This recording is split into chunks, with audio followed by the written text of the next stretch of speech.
Mediastan is a road movie which follows WikiLeaks activists on a mission to reveal sensitive U.S. secrets.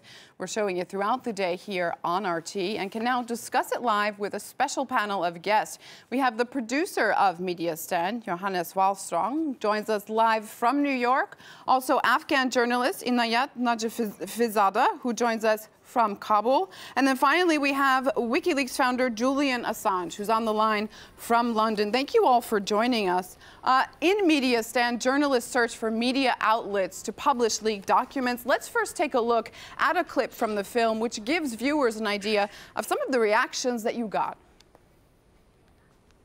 От нас, от журналистов, пока не требуется такого жесткой критики. Хотели бы все-таки с нашим главным редактором это вопрос согласовать.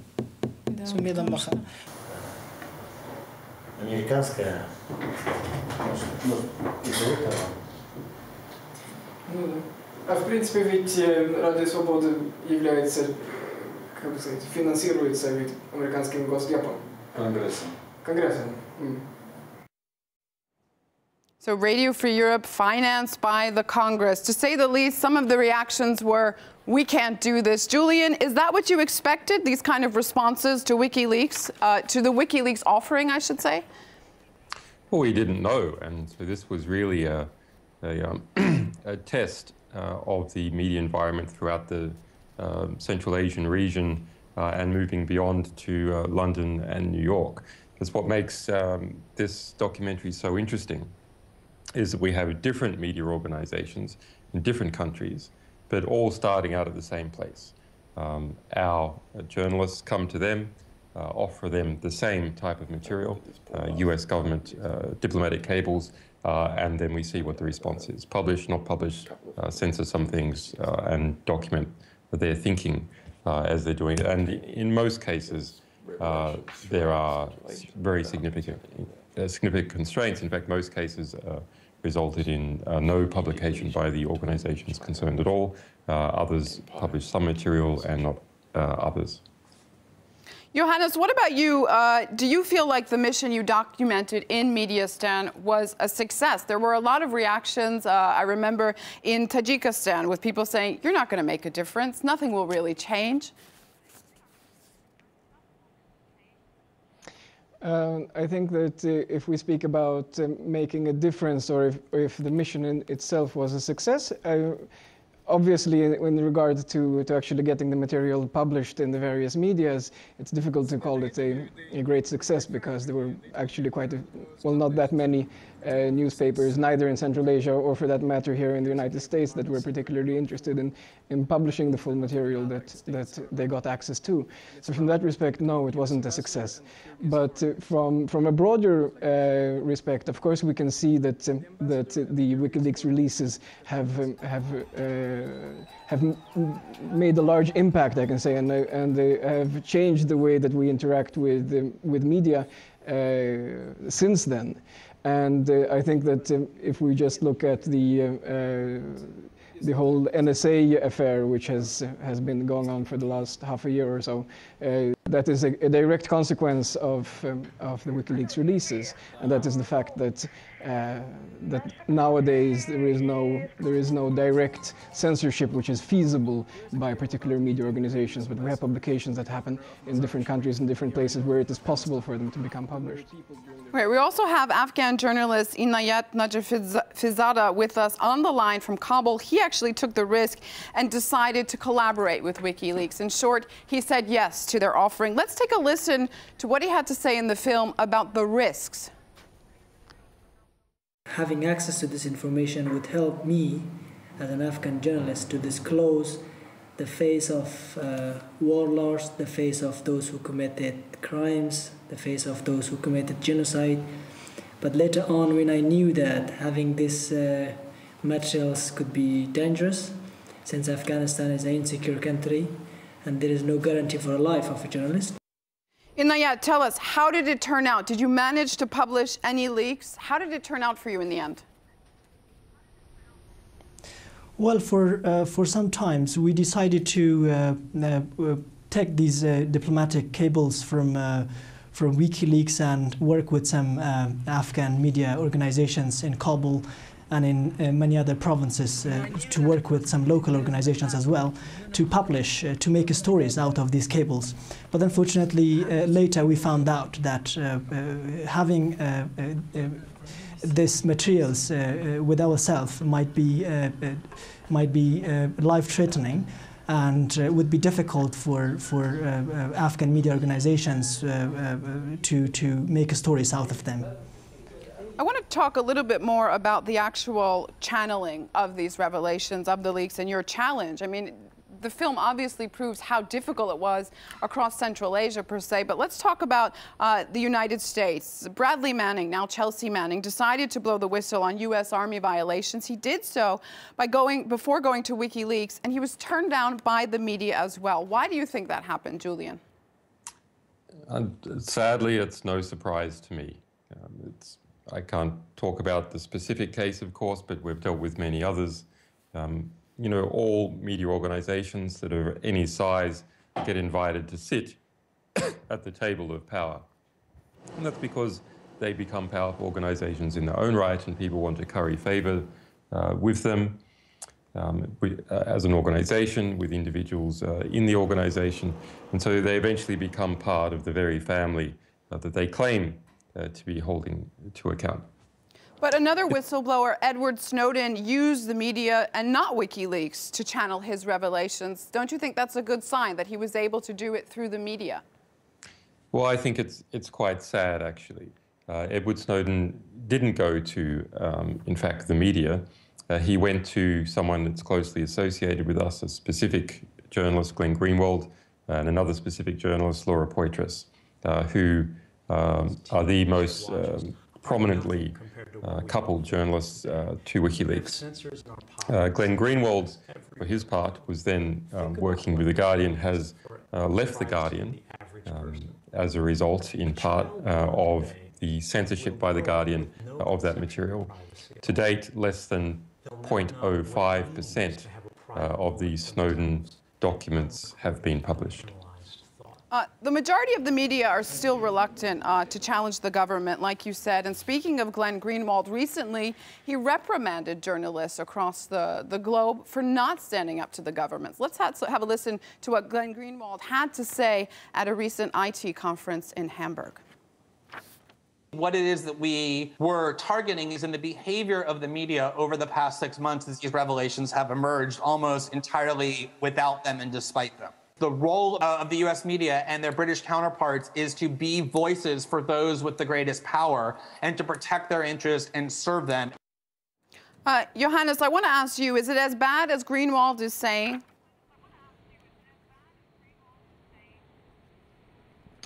Well, I mean, generally speaking, if you just understand that powerful media institutions are part of power rather than being, so to speak, mediators of information.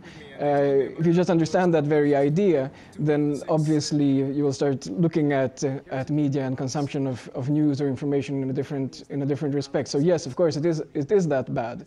And if we look at an institution such as the Washington Post, which was one of the first institutions that had access to Snowden's NSA documents, they decided not to publish anything, and I mean practically didn't publish anything. And what we can understand from that is that there is a direct relationship between the different power institutions in our societies, and media is most definitely one of the most important power institutions that we have in our society. Well, of course, the examples of Manning and Edward Snowden, your example, Julian, of course, showed us what revealing, the cost of revealing, I should say. As days go by, you still don't know your fate. Have you started having any regrets? Not at all. Let's look at the shift in development over the past 3 or 4 years.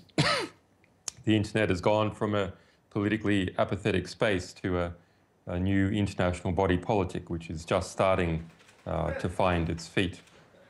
Edward Snowden was motivated largely by Bradley Manning, both by the success of his revelations and by the ill treatment of him in prison, demonstrating that the US government lacks moral authority, and it is not possible to change the system from within.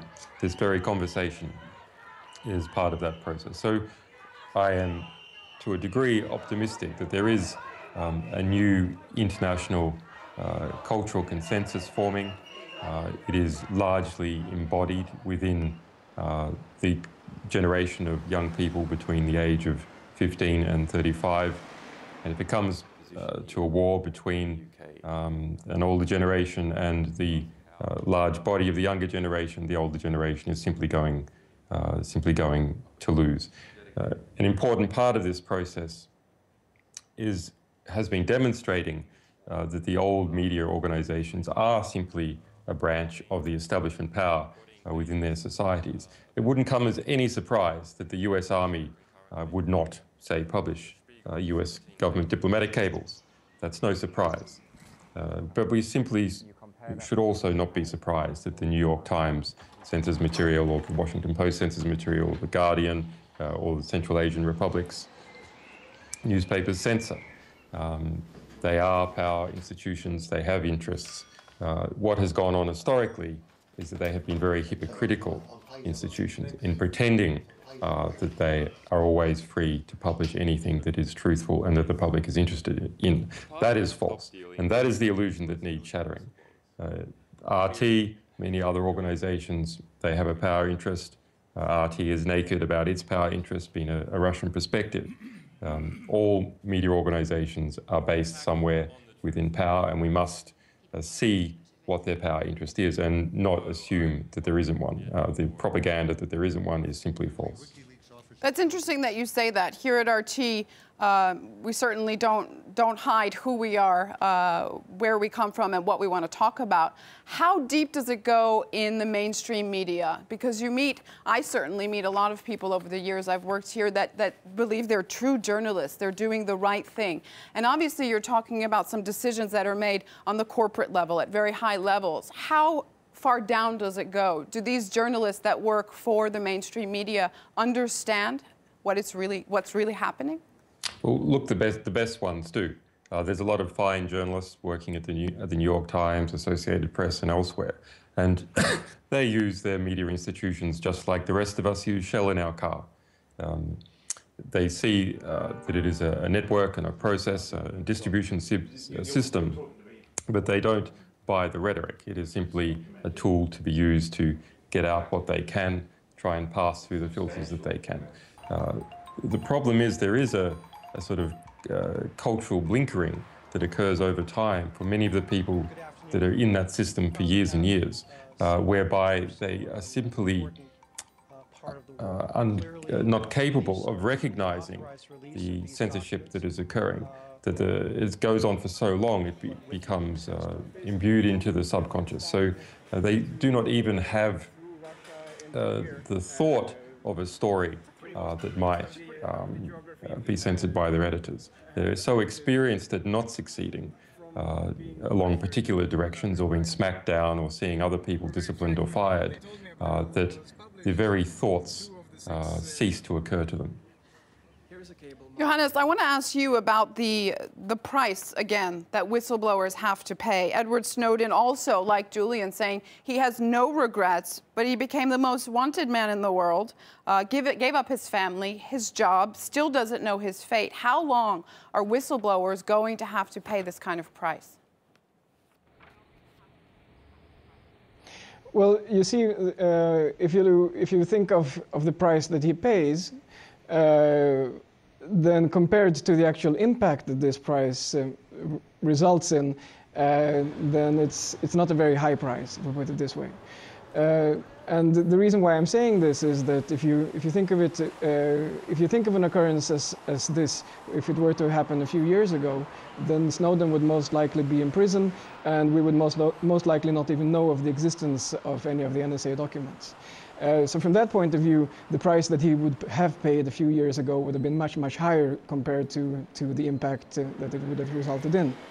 And today, I would say that considering the fact that the monopoly of information has become, has to a large extent shattered, because of this, the system of censorship that we can see inside the big media institutions such as the New York Times or Washington Post, or for that matter, any of the large Swedish newspapers, the country where I'm from, that these monopolies, they've become irrelevant. And we can see that in this particular example, where whistleblowers have the opportunity in getting their information out via the help of the internet or via the help of globalized media structures, such as RT for that matter, as an example. And I think that we're seeing a system where actually the ability for us to get access to this type of information is becoming much higher, and I think also that the price that we will have to be paying in the future will be much lower, which means that actually I see this from a very optimistic and positive viewpoint. Enayat, in Afghanistan, obviously the risks are a whole different kind of risk there. Are you going to continue your work to try to keep revealing the truths? I think this is our responsibility as journalists to reveal what's happening behind the scenes within the government, in the regional level, as well as international level. So I have been working as a journalist since 2006 in Afghanistan, and the risks to be a journalist in Afghanistan is so high. Since early 2013, there have been 60 cases against journalists, violence and many other cases against journalists in Afghanistan. So there is a high risk to be a journalist in Afghanistan, but this is our responsibility not to give up and continue our work as a journalist. I want to talk a little bit about the state of press freedom in the UK, specifically the detention of David Miranda, the destruction of the Guardian hard drives. What are the British authorities so scared of? They say it's terrorism. What is it really, Julian? It's lack of authority, what they're scared of. It's like most of these prosecutions. They're there to set examples, to make people scared, not in relation to a particular area, but in relation to the authority of the security services, the judiciary, broadly speaking, what is defined as the establishment in the United Kingdom. Because when people defy authority can't do what it wants to do in a whole range of areas. So the Guardian newspaper, very reluctantly, I might add, defied authority, the unwritten rules of the UK system, by publishing quite a serious story about GCHQ intercepting hundreds of cables, hundreds of telecommunications cables coming into this country that pass information onto continental Europe. Now, in response, the security services obviously feel threatened, and the police and Whitehall all move to try and discipline the offender to show an example of what happens if you violate the unwritten rules. Now, let's look at this situation a bit more closely. What's happened in the UK is quite different to what has happened in the US. The US, for all its faults, is still a relatively analyzable society. It does have a constitution. Yes, there are lots of unwritten rules and very powerful organizations and a deep state of 16 different intelligence agencies. But in the UK, there's not even a constitution. The unwritten rules form a greater part of the body of the management of the United Kingdom. And so you see a very British reaction by the Guardian newspaper coming under pressure. It allows GCHQ technicians to come in and destroy its hard drives, and then keeps it all quiet. It keeps it secret, even though it's not legally compelled to do so, for over a month, and then made the reveal that had happened, even though they had footage of it, made the revelation in the 9th paragraph of a blog article by the editor in a film about me, to show that they weren't confronting directly the UK establishment. The Guardian didn't put that on its front page. It didn't splash the video up the next day, which it should have, by rights. This is so what the we're biggest seeing media story in the UK you're saying is that almost a decade. We're seeing and yet it was hidden. self-censorship is what you're saying we're seeing. That's right. That's a classic example of self-censorship, that the Guardian suppressed it all until the David Miranda event happened, until they found that there was an event where they could latch on the fact that this had happened to them. Once they saw that there was a bit of outrage about David Miranda because of the Brazilians, David Miranda was a Brazilian, were concerned about what was happening.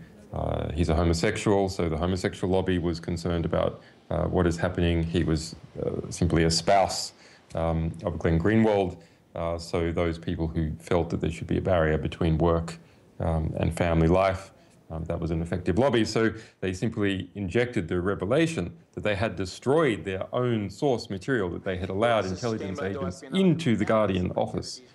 They thought, well, now we can finally sneak it out. So that's an example of self-censorship, but there's been many others in the case of the Guardian and other organizations major media organizations that we've worked with. 2013, if anything, with Snowden's leaks, has basically told us that privacy is dead around the globe. Johannes, is it possible to revive it? Can we get our privacy back?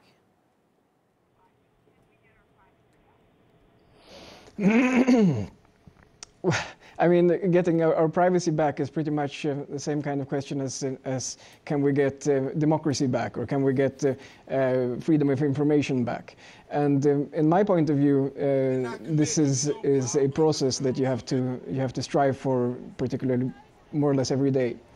And in that respect, there are many different things that can be done, but the most important part is building public awareness about these issues. So if we speak in particularly about privacy, I think that many of us, now that we know that that our emails are continuously read, or that our telephones are tapped, we can start thinking about different technical ways of solving this issue. But the most important first step is that we started to speak of it.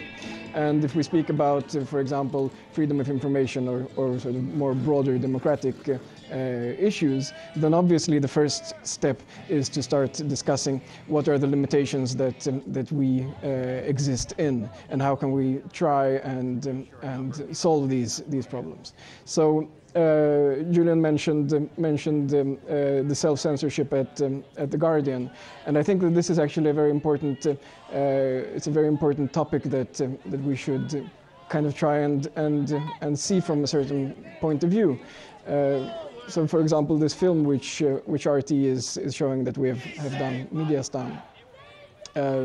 This film has been seen by hundreds of thousands of people around the world, and nonetheless, neither The Guardian or the New York Times, or for that matter, any other established mainstream Western media institution has written about it, has mentioned it, even though they are themselves in the film.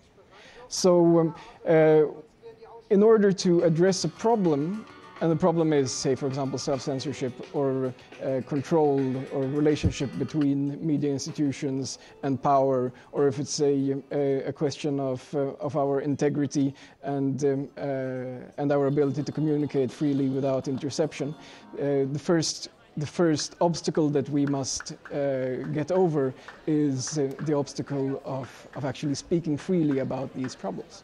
And the first thing we have to do then is to provoke a conversation. So how do we provoke a conversation? Hopefully, by having the conversation outside of the system, we can have it large enough, either to the extent that we make the established structures irrelevant, so that we just ignore them. If they ignore the conversation, if they ignore the NSA, if they ignore problems within freedom of speech, then we can ignore them and they become irrelevant. Either that, or our conversations will become part of the mainstream, will become part of this of the system, and by doing that. But will it be enough? Will it be enough? That's the question. Because like you said, hundreds of thousands of people have seen this film, probably hundreds of thousands more will see Mediastan. But you have governments, you have neoconservative polls, and I want to ask Julian about this, in the US that show when people are asked whether or not they would mind surveillance if it protects them from terror attacks, they say no, they won't mind. How do you fight against that? Oh, you can get any kind of answer you want on a poll. I'm not surprised to find that there was a majority of people in response to that question. If you place the question a different way, would you mind that you and your children are permanently recorded in all your email correspondence and Facebook communications and so on in order to extract economic information, political information, and terrorist information? I think you'll find the answer is probably no. So I don't find that particularly surprising. If we look forward to this broader question about where mass, or as they call it, strategic interception is going, it's not going to go away. There is no hope that it's going to go away. What's the nearest analog if we go back in history? Well, there's another strategic weapon, nuclear weapons. If we go back to the end of the Cold War, US, Russia, with nearly 10,000 nuclear weapons each, capable of destroying the world many times over, a large lobby that didn't like that, many movies showing about how bad it was, a very expensive system to maintain. No need for them to any significant degree after the Cold War. The US could have reduced its numbers down to 200 without any significant problem, and yet it still has 5,000-6,000 nuclear weapons. So these powers do not give up voluntarily any sort of significant ability to control the world like that, let alone one that is invisible, intangible, complex, and decreasing in cost by 50% every 18 months. And that's the case for the mass surveillance that is occurring around the world. It's not going to go away. The only thing that we can hope for is that we have increased ability to surveil the results, to make sure the results are not just going to one particular power faction. So it's not an information apartheid that has been generated, and the other is for new technology to develop, some of which is already around, used by us and some other specialists to protect the core of the opposition, if you like, to this NATO-based group, which controls now more than 80% of global military expenditure is in the hands of just one group. If it gets to the case that we have global surveillance and global military expenditure all in the hands of one group, then you can see what the result is going to be. We're going to have a very oppressive worldwide dystopia with maybe a few Chinese banks. Julian, just briefly now, where do you draw the line? We saw a horrific terror attack in southern Russia today, 15 people dead. Perhaps if Russian officials were spying on their citizens, listening to phone conversations as much as other governments, it could have been prevented. Certainly people will argue that. Where do you draw the line between security and surveillance? Yeah, it's an interesting question. Of course, the situation there in Russia has causes. It has a situation in the Caucasus where you have men and women who end up in a situation where they have nothing to live for, where they think they can throw away their lives because their husbands have been killed in war, where the opposition has been fractured and is not unified, so there's no deal that can be done. So there's other ways of dealing with this situation as well as spying, but of course every country, properly stated, every truly independent country needs an intelligence service to make sure it stays that way. And there needs to be some kind of ability to monitor groups that engage in real not threats of violence, but actual violence. But I mean, that can be done with targeting. It's been shown as a result of these NSA disclosures that, in fact, the mass surveillance on the American population, on the to all the telephone records of every single American, has stopped precisely 0 terrorist attacks.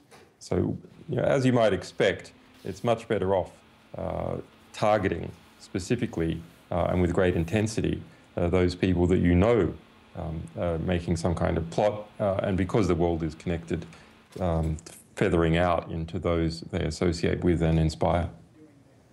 Thank you all so much for taking part in our live panel discussion about Mediastan surveillance and other leaks. Julian Assange live from London, Johannes Wahlstrom live from New York, and Enayat Najafizada live from Kabul. Thank you so much for being with us.